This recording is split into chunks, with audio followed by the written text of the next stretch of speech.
moja, Mwenda Saba TV. This is Mwenda Saba TV.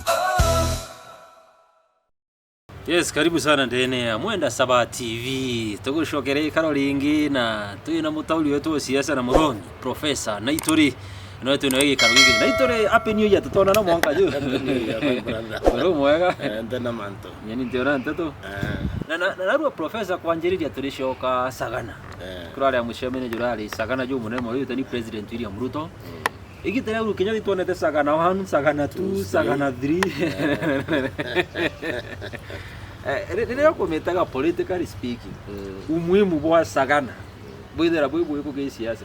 Politically, Sagana has no relevant in the final analysis. And the reason is just look at it. Look at the optics. Ilelare President Ruto who welcomed him, the governor. The governor was necessary because it is his county. Yes. And he needs to respect the presidency. So he has to be there. Yes. The next one is Wamombi, who has issues with Gachagua. There was no other MP from Nyeri. Do you understand? Yes. That should tell you that people are afraid of being seen with the president, because that means they will lose the ground. That tells you the ground is really bad against the president. So going to Savannah to receive money, people will go to receive money. And that is why Uhuru called them, they received the money, but did they reciprocate with the vote? No, they didn't. So it has very little significance. When you see you have to pay people to listen to you, people used to come to you for free, and then you realize that something is wrong. And I think if I can advise the president, he should analyze what is wrong. And he's he said, he knows what is wrong, because he said, I will complete all the projects I promised. So I think what these governors now need to do, both my governor and Governor Umero Mutuma, that Governor Munyeri was there, and then Governor Muranga and Kiambu, they should now take a list of all the promises the president gave and give to him and tell him, now you said you will fulfill all of them. Please fulfill them in the next 2 years, because we don't want another promise to bring us over 2027. We want you to fulfill this one now, and then you can make new ones. That's what they should do. Presidency ya Governor wa Nyeri Mutahi Kahiga anto baliuga no kamuthikira miario Ariuga Rindene Thirikari is there. Can that be interpreted kwithira Governor Mutahi Kahiga against Gachagua kana Rindene tuta? No, you can't. You can't, because you know, when you are the governor and the president is coming to your county, you have to respect the president. Mutahi Kahiga is serving his final term. Yes. So, this Akikuyu, maybe you can say that to get money from William. Because these guys seem to want the money a lot. Because how can he help him? If he couldn't mobilize those MPs to come to receive money, because they are injecting money by not going in there, because money was being handed out.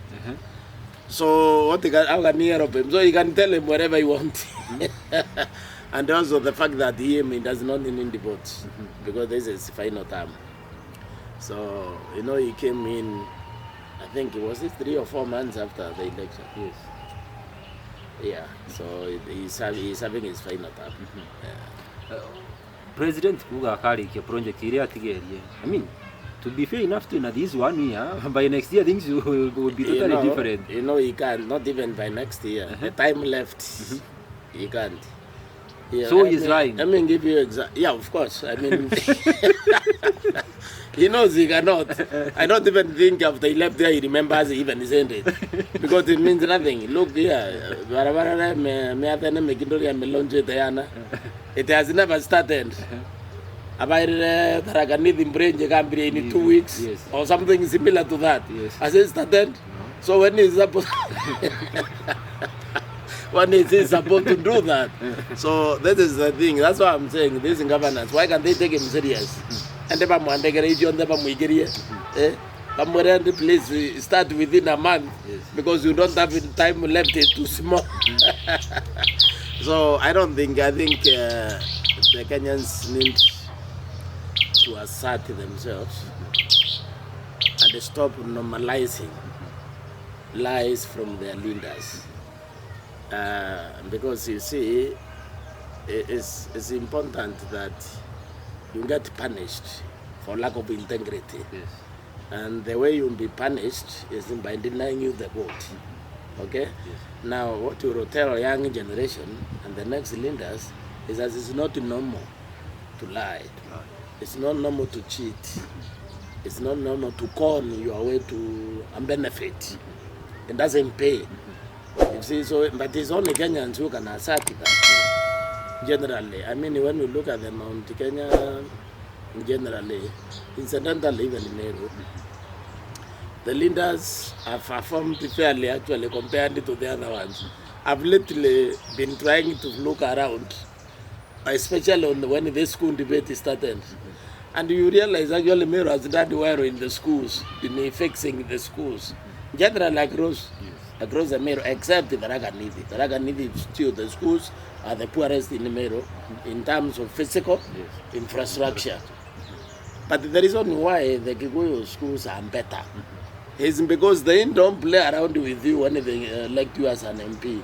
You fail to deliver. You know, you promise. You fail to deliver on those promises. They make you a one-term MP. Okay? It is very rare to get the two-term unless you are performing in Kikuyu land. And that is why the other places you can see how desperate and deplorable really the situation is. The northern Kenya, even in some parts of the Rift Valley, who coast, because those guys, the money they get in the CNDF, NG is theirs. Of course, even in Meru is theirs, but at least they are able to do something with whatever it is that is remaining. So when the president promises, you need to be reminded that he is the president. And the president don't promise something they can't give, because that should not be allowed. The Kenyans can assert themselves by holding leaders accountable for what they say. So we can conclude the Sagana irali tu antu wita waru mekanyamu and that's all. Nothing beauty Sagana. I think it's just he thinks he's mobilizing what the MC is. Yes, because in Ukondo the MCs are from Mount Kenya. They were there from They were there. They were all there. Yeah. It was a big number. Politically, can it add value? No, it doesn't add value. Because the night before the meeting, I was meeting some about 10 MCAs from Meru. And they are very excited about supporting the president. They told me he is going to win. They told me the Raya may change. One of them said he gave me 11 million. And I distributed it to women in groups. Na hiyo 200. Those women, because nilimuuliza how many of them, then divide, it turned out to be 200 shillings. Everybody went home with. No, they are very grateful. Okay. Now, when these people say that, they almost convince me that this man has actually taken it on ground. And then the meeting happened, and then I saw the Nyeri MPs are not there.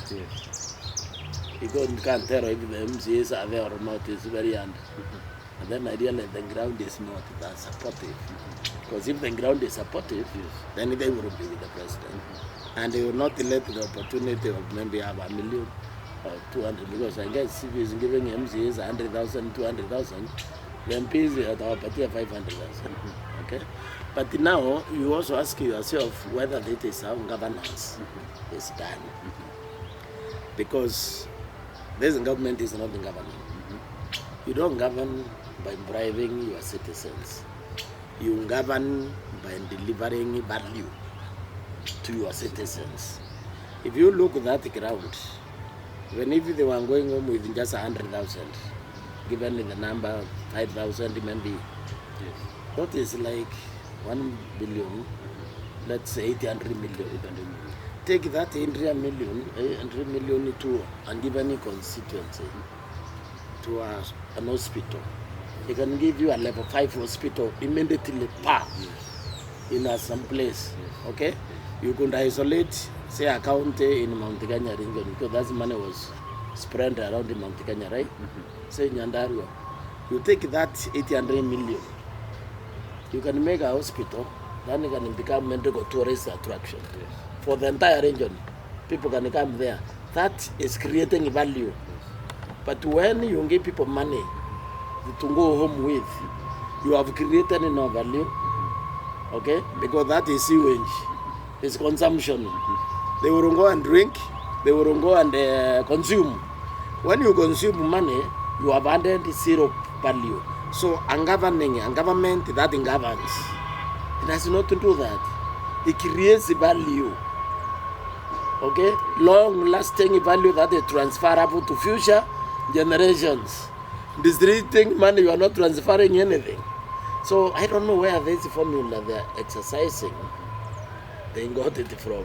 They didn't get it from governor's textbooks or from governor's history or experience.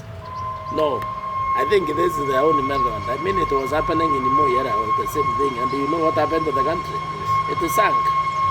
So this formula, I find it strange because it's being done by intelligent people.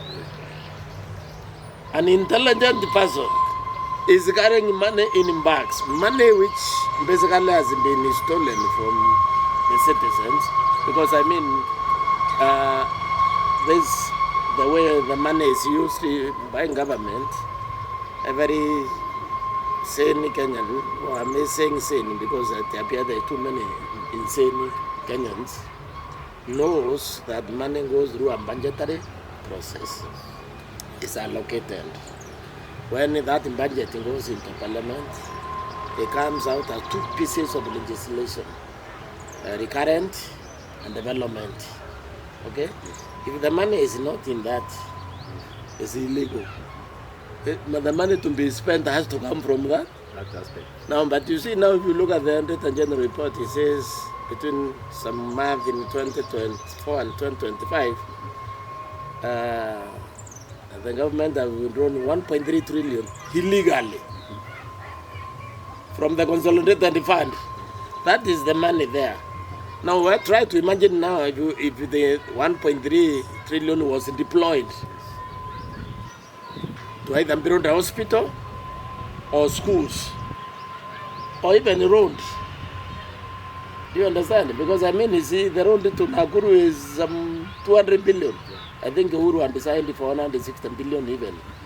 So imagine that output. People will vote for the president. So why can't he just do that? Why bother bribe people? Why give people money? When you can actually do that and get elected. That's what I'm saying. I don't understand the logic. And I don't know who does. Professor. They will study the Mount Kenya politics. President has been there, Akina Nkanagira Tobesha, Nyota Fanda, then Sagana, and he has kept on insisting that unity and a friendship and Mount Kenya is very solid. On the other hand, Gashagwa now insists the Mount Kenya people left the president long time ago. Would we believe?